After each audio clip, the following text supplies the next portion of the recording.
Eh bien bonjour à tous, bonjour la communauté des marcheurs nordiques, un nouvel épisode de Vagabondage nordique. Je suis David de l'association Nordic Walking Adventure et je vous propose ce nouveau podcast sur la marche nordique. Je vous rappelle le principe, tout simplement, à chaque nouveau podcast, un nouvel invité, un nouveau lieu et une nouvelle carte postale qu'on va vous poster. Une carte postale qui est une carte postale plutôt mentale puisque on n'est pas toujours sur place avec les invités, quoique vous allez voir ce matin une petite surprise. Et puis je vous rappelle que ce podcast, vous pourrez le retrouver avec notre partenaire Nordic News. Ça, c'est la newsletter du site Pratique Marche Nordique. Et vous pourrez donc retrouver systématiquement ces podcasts à la fois sur notre blog et sur le partenaire presse et médias. Et on remercie Isabelle Verdier d'ailleurs de s'être associée à notre belle aventure de vagabondage nordique. Alors aujourd'hui, ce matin, tout particulièrement, c'est une première puisque je me suis rendu sur place. Je suis venu tout simplement découvrir le site de marche d'un marcheur que j'ai rencontré et qui m'a contacté sur les réseaux sociaux. Et j'en suis très content. On est dans un lieu magique. On est là en train d'enregistrer en pleine nature. Et je vais dire bonjour à Pascal. Bonjour Pascal. Bonjour David. Alors Pascal, raconte-nous un petit peu qui tu es et où est-ce qu'on est et quelle est ta vision de la marche nordique. Alors, donc je suis Pascal, j'ai 48 ans, j'habite Annecy, déjà depuis quelques années. Je fais de la marche nordique depuis un peu moins de 2 ans. J'ai commencé juste après le premier confinement. Et le but, moi ce que j'aime bien à la marche nordique, c'est la possibilité qu'on a de découvrir plein de sites, plein d'endroits. Et on a la chance d'habiter Annecy avec des paysages, des parcours qui sont très nombreux, très variés et qui à chaque fois sont vraiment surprenants et magiques et qui permettent vraiment de, ce qu'on disait tout à l'heure, de vraiment de se connecter à la nature. Et je trouve que la marche nordique permet vraiment cette connexion vraiment importante avec la nature et puis voilà, des parcours vraiment super quoi. Et qu'est-ce que ça t'apporte aujourd'hui de faire de la marche nordique personnellement Alors la marche nordique, au-delà du bien-être de faire du sport qui est bien pour un bien-être général, avant je courais et puis suite à, je dirais, à l'arrêt du tabac, je courais plus. Donc j'ai fait de la marche nordique pour me remettre au sport. Et je trouve que la marche nordique c'est un sport qui est complet mais qui reste encore doux, qui n'est pas violent, même si après on peut monter en gamme et on peut progresser. Mais je trouve que c'était un bon compromis entre juste la marche et la course à pied. C'est un sport vraiment qui est vraiment complet. On peut vraiment s'améliorer, progresser techniquement. Et puis on sent physiquement qu'on fait travailler un maximum de muscles. Et on le fait en plus dans un cadre qui est fantastique, quoi. Tu pratiques tout seul, tu pratiques en club, comment? Alors je fais partie d'un groupe qui s'appelle Happy Kilomètre avec un coach qui s'appelle Patrice qui est sur Annecy. Ouais. Donc j'en fais dans ce groupe-là, on peut en faire, il fait 2 sessions par semaine je crois. D'accord. Donc en fonction de la saison, des emplois du temps, j'en fais 1 à 2 séances. Et sinon j'en fais également au moins une fois tout seul par semaine. D'accord. Sur le parcours qu'on vient de faire ensemble. Super. Donc où on part de Sévrier, le parking à l'entrée de Sévrier qui s'appelle du parking du Farteau, et on peut aller jusqu'au Marais de l'Enfer à Saint-Joriot où on est actuellement et où on a l'impression d'être quasiment dans le lac. Il n'y a pas grand monde et on a une vue à 180 degrés sur le lac, c'est magnifique quoi. Ouais, là je te confirme Pascal, je pense que tu vois, pourtant je connais bien le coin et c'est pas du tout un endroit, un point de vue sur lequel j'étais déjà allé. Il n'est pas très connu mais il mérite d'être connu. Ah ouais, tu peux nous décrire un petit peu ce qu'on a devant nous là, parce que je crois que c'est un truc un peu de fou là, si on a une vision à 180. Ouais, on est à Saint-Joriot. On est en face donc du Mont Verrier, du Mont Baron. On a la Tournette sur la droite, sous le soleil. Ouais. Les Dents du Lanfon, le Lanfonnet. On a le Roc de Cher également qu'on voit juste à droite. Ouais. On voit le comment il s'appelle l'hôtel là-bas le zut. Bon, un hôtel haut de gamme sur Taloir. Et on est juste en face de Verrier, Saint-Joriot, Sévrier sur la gauche et Annecy tout au bout là-bas. Ouais. Donc vraiment un décor, et le Semnoz qui est derrière nous là, Ouais. et vraiment un décor exceptionnel. Et moi je viens souvent, quasiment une fois par semaine ici. Et ce que j'adore, c'est les changements de saison, où les couleurs, la lumière est différente à chaque fois, et où j'en prends plein les yeux à chaque marche, et quelle que soit la saison. Et ça, c'est vraiment top, quoi. C'est comme une peinture qui change à chaque fois, quoi. Donc c'est vraiment super. Écoute, moi franchement je suis complètement épanoui de voir ce paysage, et puis comme tu as raison, on s'est extrait de la ville, on s'est extrait du bruit. Là on est dans un espèce d'îlot de nature, et c'est vraiment quelque chose de très particulier. Je te remercie déjà de m'avoir emmené dans ce lieu. Alors on va se prêter au jeu, hein, on va se prêter au jeu de la visualisation, et on va se prêter au jeu de la carte postale qu'on va poster. Ce que je te propose, c'est qu'on fasse une petite introduction, une petite mise en situation pour être bien, et pour pouvoir aussi que nos auditeurs puissent aussi eux se plonger dans cette carte postale. Donc ce que je vais te proposer, c'est qu'on puisse faire une grande inspiration-expiration pour pouvoir relâcher et se donner tous les moyens d'être bien à l'écoute de nous-mêmes et de notre corps et de nos sensations. Ok. Alors on va faire une grande inspiration.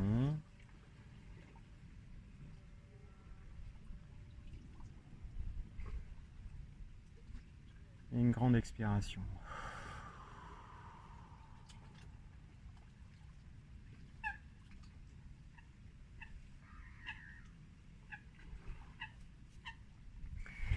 Alors j'aime bien débuter ces cartes postales avec les différents invités et différents marcheurs que je reçois dans ce podcast, sur quand on fait le parcours là que tu vas nous proposer. Et je vous rappelle qu'on postera la trace GPX du parcours pour que vous puissiez le faire, ou on donnera les coordonnées à Pascal si vous avez envie d'aller marcher avec lui. Qu'est-ce qu'on voit, Pascal, tout au long de ce parcours, et où est-ce que du coup on est, qu'est-ce qu'on va découvrir et rencontrer comme paysage sur ce parcours? Alors ce parcours, donc, il part de l'entrée de Sévrier, donc on va longer la voie verte qui va jusqu'à Albertville. Ouais. Donc on est entre le lac qui est sur la gauche et puis le Semnoz sur la droite. Et on traverse Sévrier, mais du côté vraiment au bord du lac, donc on n'est pas au bord des voitures. Un parcours plutôt, donc on est sur du plat, hein, donc un parcours techniquement qui est pas super compliqué, qui est simple. Très accessible. L'aller-retour fait à peu près entre 11 et 12 km, je crois, donc ça reste bien.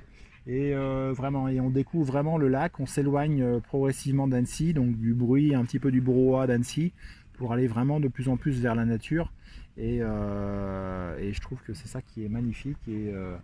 Et à chaque saison, voilà, on a des couleurs différentes, et c'est vraiment un endroit que moi j'adore, et qui, à chaque fois que j'y vais, je me pose 5-10 minutes, et vraiment une sensation de bien-être et de recharge de batterie qui est vraiment super important, quoi. Justement, là, par rapport à ça, si on complète cette carte postale, qu'est-ce qu'on peut entendre? Et je pense que nos auditeurs vont entendre quelques bruits. Il y a un truc qui, moi, m'a marqué là quand on est arrivé. Alors, on entend pas mal de canards. Alors je sais pas quel est le nom exact précis de cette race, mais ouais, il y a pas mal de canards. On aperçoit aussi souvent des cygnes. Ouais. Donc ouais, il y a une faune qui est sympa. Les petits bruits des canards, c'est toujours marrant, et ça aide à se plonger un peu de se connecter dans la nature, je trouve. Tous ces bruits de la faune et de la flore. Et on entend pas de bruit de voiture, rien, c'est vraiment super calme. Et ça, on adore. Ah, tu nous as fait un cadeau là, c'est-à-dire on est dans un endroit qui est particulier, hein. Je crois que c'est un nom ici. Alors c'est les marais de l'enfer. Alors le nom est pas très donne pas envie forcément. Ouais, non, mais une fois qu'on y est, enfin je sais pas pourquoi ils l'ont appelé Ouais. marais de l'enfer parce que c'est tout sauf un enfer. Non. Et en fait on est au milieu des Roselières, donc Ah à ouais. Saint-Joriot, pas très à 300-400 mètres de la plage que vous connaissez peut-être. Et donc c'est une avancée, on est légèrement avancé sur le lac. Ce qui fait qu'on a vraiment le sentiment d'être un petit peu isolé et c'est vraiment un coin paradisiaque avec une eau transparente, turquoise. Ah ouais, C'est vraiment magnifique quoi. Et après, maintenant j'ai prévu également après chaque marche nordique de me baigner dans le lac. D'accord. Et j'ai décidé de le faire également tout au long de l'année. Je suis dans un Ah. groupe de Ok. nage, enfin Ouais. pas de nage, mais de baignade, on va dire, en eau vive, comme ils disent, Ouais. pour vraiment après vraiment profiter au maximum de ce lac, quoi. Donc, ce que tu veux dire en fait, c'est que tu nous proposes de faire ce parcours Ouais. et ensuite de ne pas s'extraire tout de suite, mais d'aller s'immerger dans l'eau. Ouais, après moi je vais me D'accord. baigner là au point de départ. Enfin, après il y a tout le long du parcours, il y a plein d'endroits sympas pour se baigner. Ouais. Et moi j'ai un petit endroit de là où on est parti, où il y a le parking, où il y a un ponton. Alors c'est un ponton privé, donc en théorie on n'est pas censé aller, mais Ouais. quand on est hors saison, on peut y aller comme on veut. D'accord. Et pareil, on sera un peu plus proche d'Annecy, mais on a vraiment l'impression d'être au milieu du lac, il n'y a personne. Et je trouve que pour bien finir une séance de sport, une bonne baignade dans le lac, c'est vraiment top, quoi. Mais ça veut dire que là, cet hiver, tu vas faire ce parcours et tu vas aller te baigner? Ouais, cet hiver, j'ai prévu, D'accord. je me suis inscrit avec un groupe de personnes qui fait ça tout au long de l'année. Et alors, suivant les saisons, tu peux pas vraiment nager parce que l'eau est Non. bien froide, mais Ouais. au moins tu t'immerges dans l'eau. D'accord. Et le truc, c'est en fait de se baigner tout au long de l'année. Et là, bon, on se baigne l'été, l'eau est bonne, tout va bien, mais en fait, il faut jamais s'arrêter. D'accord. Tu peux traverser l'hiver comme ça pour revenir jusqu'à l'été prochain. Et il faut se baigner une fois par semaine au moins pour pas perdre pas être vraiment trop la sensation de froid soit trop importante. Il faut se baigner régulièrement et tu peux traverser comme ça. Et moi, il y a des gens que je connais qui font ça depuis des années et qui se baignent une fois par semaine. Ils se baignent moins l'été, mais ils vont se baigner plus à l'automne, au printemps, l'hiver aussi. Et ça permet vraiment de. Et puis en termes de santé, c'est vraiment quelque chose de stimulant et qui est super bon, quoi. Donc on associe cette balade, ce point de vue là que tu nous as décrit, à cette immersion dans l'eau froide. Pour bien finir et terminer sa connexion avec la nature. Ah oui, là Et ça, c'est top. Ouais, ça c'est vraiment top et c'est pas toujours possible pour tout le monde et Non. ça fait rêver. Et l'eau certainement l'hiver doit être assez froide. Comment Alors, est-ce que là, j'ai commencé à me baigner seulement au mois de mars. D'accord, mais quand même. Donc mars déjà, il faut quand même avoir du mental pour aller jusqu'au bout. Ouais, ouais. Donc j'ai commencé en mars, avril, bon mai, après elle a commencé à réchauffer, juin, juillet aussi. Et là je vais continuer. Et maintenant je me suis mis dans ce groupe-là, donc on sera plusieurs pour y aller. Parce que c'est vrai que quand elle est un peu froide tout seul, c'est un peu difficile de se motiver. Mais en groupe, en général, ça peut stimuler. Et le but, après, c'est de se baigner le plus longtemps possible et régulièrement dans le lac. Et ce qui paraît, ça donne en termes de pas mal de sensations. Et pour la santé, c'est très bon et très vivifiant de se baigner régulièrement, quoi. Ça, je te confirme, et c'est vraiment l'esprit nordique. Ouais. C'est vraiment l'esprit du bain, c'est l'esprit à la fois de faire du sport, de l'activité, mais aussi de l'associer à un moment un peu plus de récup autour du froid. Et ça, c'est une chance. De récup, c'est une chance. un côté ludique aussi, parce qu'on est quand même toujours dans un cadre qui est splendide. Oui. Et puis après, voilà, on peut nager 5-10 minutes en fonction de la température de l'eau. Et après, on a bien mérité un bon chocolat chaud ou un bon café chaud à la maison. Ah, super. Mais ça, justement, moi, j'aimerais bien que tu nous parles de ces sensations, parce que je suppose que ton corps, tu fais de la marche nordique, donc tu vas activer tous tes muscles, et ensuite, tu vas t'immerger dans l'eau froide. Donc du coup, est-ce que tu peux nous parler de ce contraste-là que tu ressens? Bon, c'est nouveau pour toi, peut-être au mois de mars, mais qu'est-ce que tu as pu expérimenter là-dedans en termes de... Il faut quand même prévoir de laisser un petit temps entre le moment où on stoppe la marche nordique et le moment où on se baigne, surtout quand l'eau est froide. En été, D'accord. ça pose pas de souci parce D'accord. qu'on peut se baigner rapidement. Oui, Mais je sais que la première fois, je l'avais fait au mois de mars, après une séance, après une course, la course de l'Aglo City Run, d'accord. où il y avait un parcours de 16 km, donc on donne bien. Ouais. Et c'est tu vrai l'avais que fait en marche nordique? Ouais, en marche D'accord. nordique, et je m'étais baigné juste après, et le choc thermique avait été quand même un petit peu violent. D'accord. Donc je conseille quand même, plus la température de l'eau baisse, Ouais. plus de laisser un délai quand même entre le moment où on stoppe le sport et le moment où on se baigne, pour que la température du corps, on va dire, baisse un petit peu peut-être, pour s'acclimater à l'eau du lac qui est quand même fraîche, quoi. D'accord. Mais ouais, des très bonnes sensations, et puis c'est très bon pour les muscles de se baigner, pour la relaxation, tout ça. Et puis il y a une sensation vraiment après le sport de bien-être quand on est dans l'eau. Et je sais que pareil, quand je fais des randonnées avec ma femme l'été, on va se baigner dans le lac juste après, et il y a un sentiment incroyable de bien-être quand on est dans l'eau, quand on a marché, on a transpiré, Ouais. on a bien profité, on en a pris plein les yeux avec ces beaux paysages, et le fait de se baigner, c'est vraiment la récompense ultime et la cerise sur le gâteau, et c'est vraiment top, quoi. Ah oui, c'est vraiment une expérience du froid et une expérience du nordique. Tu vois, je suis ravi de pouvoir proposer ça donc aux auditeurs et au travers de ce podcast, parce que c'est pas du tout ce à quoi je m'attendais, justement, tu vois. Donc très intéressant. Est-ce que tu peux nous dire un petit peu quels sont ce qu'on ressent et ce qu'on peut arriver à... Tu vois, moi j'essaie de capter aussi à travers ce que je sens dans l'air. Il y a beaucoup d'énergie avec cette eau claire. Ouais. Est-ce que tu peux un peu nous parler de ça, et qu'est-ce que tu ressens? Parce que je crois que tu le pratiques à différents moments de la journée. Quelles sont tes périodes favorites pour toi sur ce parcours?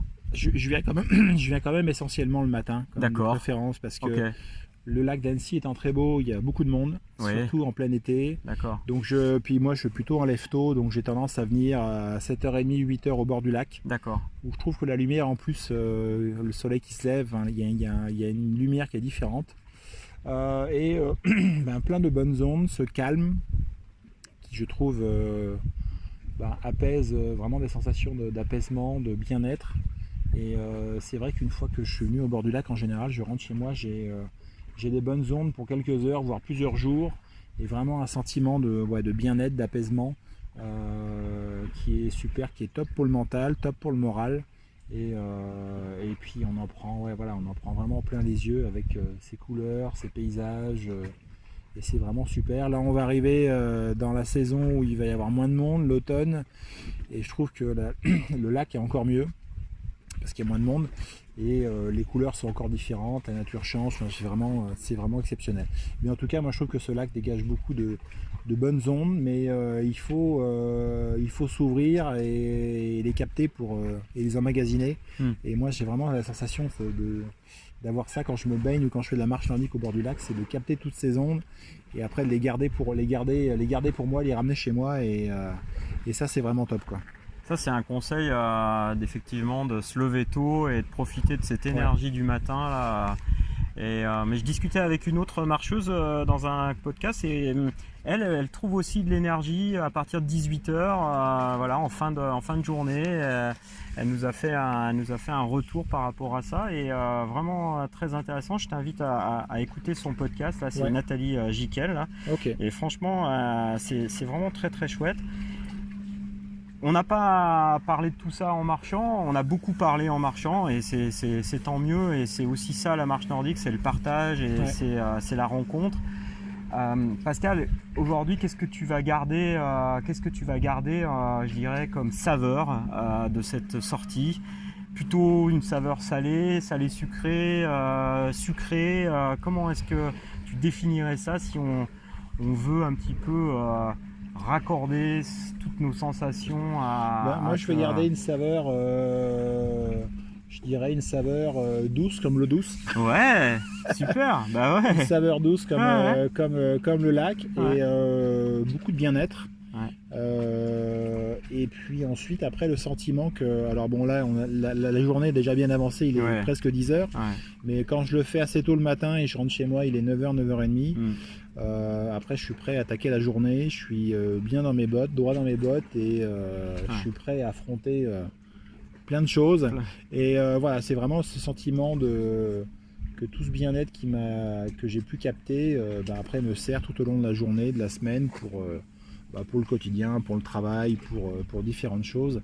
Et c'est vraiment une recharge indispensable. Et quand je n'y viens pas, je sais qu'au bout de quelques jours, ça me manque un petit peu. J'ai besoin de revenir me connecter assez rapidement.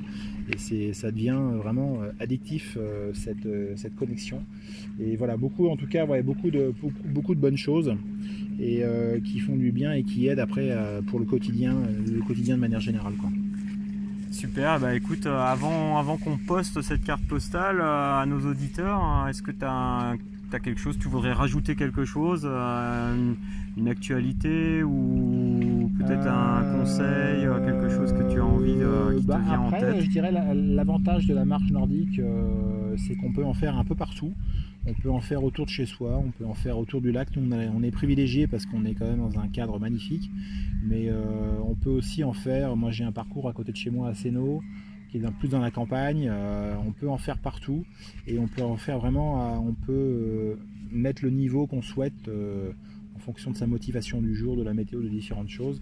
Et je dirais, le but, c'est vraiment de participer, qu'on fasse 5, 10 ou 12 km. Voilà, c'est vraiment l'essentiel, c'est de participer et surtout de se faire plaisir. Et ça, c'est ce que je retiens, c'est faire du sport et se faire plaisir. Et ça, c'est vraiment le top, quoi. Eh ben, écoute, sur ces bonnes paroles, Pascal, on va souhaiter une très très bonne journée et de belles marches à tous nos auditeurs. Et on va continuer notre marche, parce qu'il faut qu'on revienne, faut qu'on rentre, et puis qu'on aille après continuer à faire d'autres activités après tout ce bain de bonnes énergies. Alors moi, j'ai pas mon maillot de bain, donc je pourrais pas aller me baigner là sur Annecy. Une prochaine Mais fois. ça m'a donné envie. J'irai une prochaine fois et je ferai ce mix entre marche et bain. Ouais, je vous le conseille en tout cas. C'est super. Je vous rappelle donc, si vous avez aimé ce podcast, dites-le nous. Faites-moi des commentaires, c'est très important. C'est la saison 1. J'espère qu'il y en aura d'autres, et c'est avec vous que je vais faire évoluer ce podcast Vagabondage Nordique, que je vous rappelle que vous pouvez retrouver sur Nordic News et sur le site Pratique Marche Nordique à l'onglet dans l'onglet Parcours. Et puis vous pourrez aussi sur le blog nordicwalkingadventure.fr retrouver ce podcast, et sur toutes les plateformes où vous pouvez aller télécharger ces podcasts une fois par mois. Voilà, et écoutez, à très bientôt, et je vous dis bonne marche. Au revoir. Voilà.